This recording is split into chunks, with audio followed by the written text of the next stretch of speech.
Pure Rock Live and Nets. Free Will Burning from the mighty Judas Priest, again from Defenders of the Faith. Again, a block of songs to a homage to the motorcycle. And of course, back with me is Tim Stevens, editor, founder, and creator of Chopperhead magazine.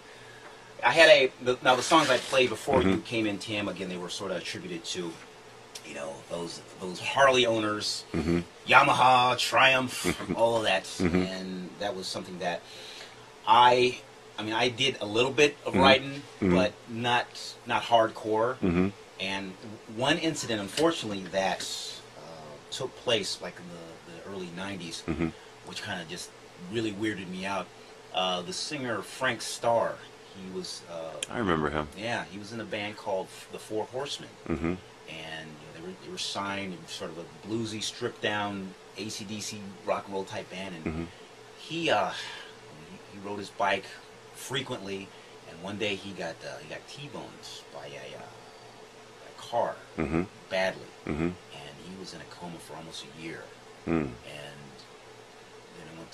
then he eventually couldn't hold on any longer, and then he passed away, and I went to services. That sort of affected me in the context of this might have been pre-helmet laws. I don't remember. It was. Yeah. So yeah, that's pre-helmet.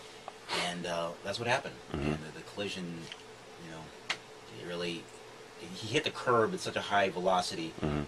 That's what put him in a coma. So seeing him, you know, standing up, alive, robust, playing shows and whatnot, and then days later, knowing that he was laid up in the hospital, and then he later passed. That kind of weirded me out in the context of, like, you know what? I don't know if I would be a owner or ride ever again. I mean, I still love the culture. You know, I'm not a 100% gearhead, but I definitely appreciate being around cars and vehicles and equipment. It's like going into Home Depot or Lowe's or any of these, like the Toys R Us for us guys, as far as tools and whatnot. But that particular moment for me was sort of a turning point. And besides getting to shows back then, going to clubs and concerts, it wasn't practical to ride a hog. Right.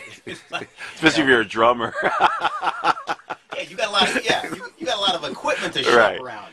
So for me, you know, going to the concerts and the clubs, it's like either skateboard, take the bus, then later just, you know, ride a car, just ride it with my friends or hop in with my friends. So yeah, that was just, I just wanted to sort of tell you that. But yeah, I just want to, Frankie Starr, wasn't he the guy, if I remember right, who actually did a show sometimes where he hung upside down in gravity boots?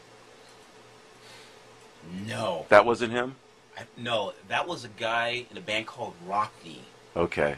Rockney, I believe that was it. They were sort of like a Van Halen knockoff. Right, but I thought that guy was Frankie Starr too.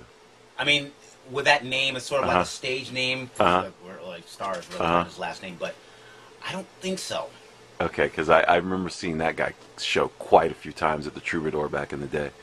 I'll have to look it up. I mean, I could be wrong, but I'm pretty sure if with the Four Horsemen, or if it was someone named Frankie Starr, was definitely another Frankie. Okay, so, okay. There you have it. We're getting back into old school LA metal trivia, which I love, by the way. Trivia. Get me started on trivia. Well, I have something to share with you in just a bit regarding trivia and a certain show that took place over the weekend. But anyway, Pure Rockers, again, I am speaking with Tim Stevens, owner, creator, and founder of Chopperhead magazine.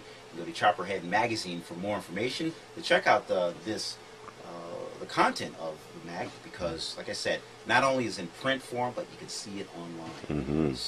So with that, Tim, I guess we'll shift gears and the questions for me. Right, because people will be able to go on to the Chopperhead website later on this week and actually see this take place. So while I'm being interviewed, I'm interviewing Will. This is definitely a first. Yeah. This is definitely a first here at KDC.com. Right. So, yeah, doing it with a flip. I love these little flip things. So. Don't you just love technology? I do. I embrace it. Yeah. Really it takes me a while to catch up with it, but once I figure it out, I realize it's my friend, and I'm not as angry and hostile as I am at the beginning, but it takes a minute for me to adjust. There you go. I mean, and then going back to what you were saying off air, it's like, with the technology that we use on a daily basis. I mean, look at KDC now. Out of the ashes of 105.5, you know, when it flipped formats back in '95, then there was like a 3-year hiatus. You know, we've been online since 1998, and the beautiful thing is that weak signal in Long Beach, no longer. Anyone who owns a computer can log on and hear us live, and that's what they do 24/7. So I love it. I hear from listeners all over the world, and you probably wouldn't get that back then unless someone in Europe had KNEC 105.5 stickers on the, you know, the trap cases or something, or school books or cars or whatever. So no, it's cool. I mean, I like what I do. It's a labor of love. So yeah, I can tell. Yeah, hey. Someone's got to do it. I can tell. What you know, I know some of your background, and you were at Metal Blade for a minute, weren't you? 5 years. 5 years, from 1984 to 1989. And Brian Slagle gave me my first start there. And that was on the heels of being a tape trader for a number of years. And like you, with Brian, I would see him at all the metal shows. You know, the Troubadour, the Roxy, the Whiskey, the Country Club, back in the day. So I would always see Brian Slagle, and then I found out he was the owner of, you know, Metal Blade Records. So one day he offered me a job, and the rest was history.